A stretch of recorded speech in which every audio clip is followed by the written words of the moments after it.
In Smash Bros., picking a character to play is one of the most important things you can do, but that's only half the battle. The other half is choosing the right stage to play on. Even though Smash has a ton of different stages, especially Ultimate, only a handful of them are tournament legal. Legal stages generally provide the fairest and most neutral environment for both players to fight on, without any hazards or awkward terrain layouts that drastically alter the flow of the fight.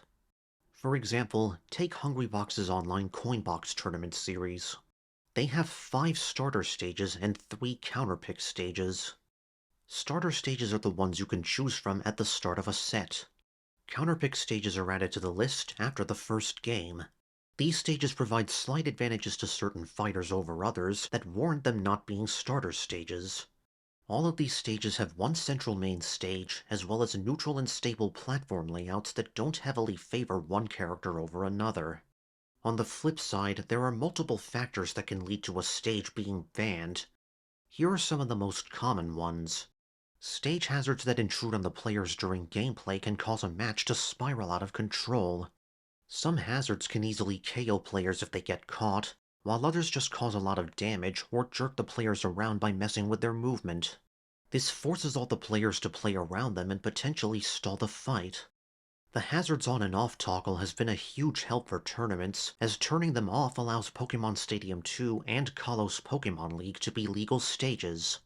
Both of these stages have multiple transformations with very disruptive hazards that interrupt gameplay. But with hazards off, you're left with both stages' starting forms, which have no hazards and good platform layouts. This is why pretty much all of the major Ultimate tournaments keep stage hazards off. Next are Caves of Life, which are areas with mostly enclosed spaces that have walls and/or ceilings on multiple sides. These walls make it exceptionally difficult for players to score KOs in the usual way. You can survive for much longer than normal, and teching becomes a much more important skill to use. Another big no-no is having permanent walk-offs, or places on a stage where you can just walk or run straight into a blast zone and lose a life. Smash Bros. Has blast zones on all 4 sides of the screen, but competitive players prefer blast zones to not have any walkable terrain right next to them. These allow for very powerful camping strategies, easy zero-to-deaths, and removing any need for typical offstage play and recoveries. Walls are another problem. They also allow strong camping spots and powerful zero-to-deaths, or at least very long combos, that shouldn't otherwise be possible. The only acceptable walls are ones that extend into the bottom blast zone, like the ones on PS2 and Kalos. These make wall-jumping recoveries much easier to pull off, but don't have any solid ground beneath them to allow for perpetual camping or extended combos. Next, any stage that significantly changes the basic gameplay loop and the best strategies for winning are unacceptable in tournaments. One such example is the Mario Bros. Stage. This stage has multiple hard floors that also act as ceilings, making it nearly impossible to score normal KOs. It also has no bottom blast zone. You have to throw the sidesteppers and shell creepers that come out of the pipes at opponents to KO them off the side. These animals, as well as the green flame that periodically shows up, are extremely powerful stage hazards. Combined with the stage's very weird layout, this makes for an easy banned stage. Another broader example is auto-scrolling stages. These stages force the players to keep running and jumping through the stage's many phases so they don't die off screen. This changes the gameplay loop from KO the opponent to make sure the stage doesn't KO you. And in tournaments, you only want to focus on the former. Any stage that has unusual platform layouts, or which is just too big or too small to fight on comfortably, are not good for tournaments. Battlefield and Final Destination are always present in competitive Smash rule sets because they are stable and symmetrical stages with no hazards and good-sized blast zones. All the other stages on the starter and counterpick lists are similar in those ways. They all have one large main stage with varying platform arrangements that don't get in the way of the fight. Some stages have water that you can swim in. This water often replaces the bottom blast zone and drastically affects the knockback of attacks that send you downward. It often takes far more knockback than usual to KO someone below the water. Players can swim back to the stage with no trouble, which eliminates the need for a good recovery. There's also the issue that you can drown in the water if you wait too long, and some fighters even take damage just from swimming.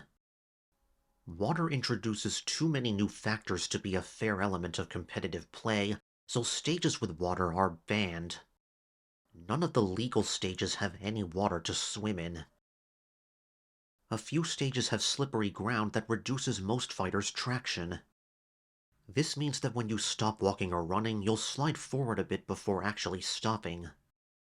This can mess up your positioning on stage if you're planning to stay in a specific spot for a read, or just proper spacing for your attacks. The ice climbers are immune to slippery floors, which gives them an unfair advantage compared to everyone else. So stages with slippery floors are banned.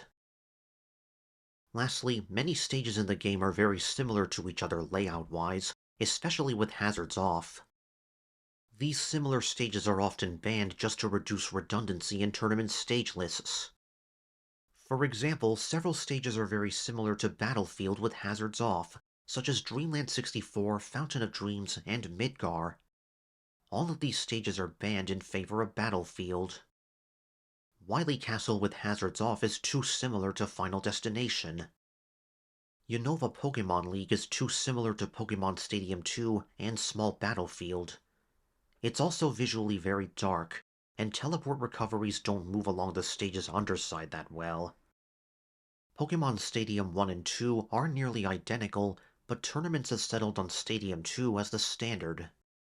Stadium 1 is sometimes used instead, but you won't see that very often.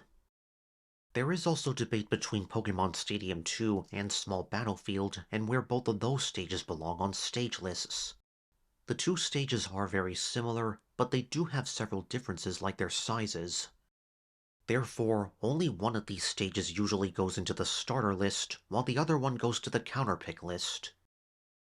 The same argument applies to Hazards Off Smashville and Hollow Bastion. Smashville is universally a starter stage, while Hollow Bastion is either a starter or counterpick stage. There is no universally agreed upon legal stage list. Different tournaments have at least one or two stages that aren't present in other tournaments' stage lists. But you can generally count on there being only a handful of stages to choose from, with hazards off, whenever you enter a tournament yourself. Hey there, thanks for watching this video. If you made it this far, I just want to say I really appreciate you watching until the end.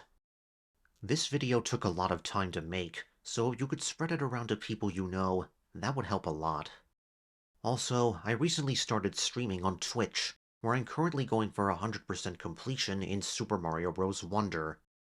I'm trying to stream at least once a week, but I'll always leave updates on my YouTube community tab about when and what I'm streaming. I know I don't normally ask this, but I'd really appreciate a follow on Twitch, because I'm trying to reach affiliate status by the end of the year.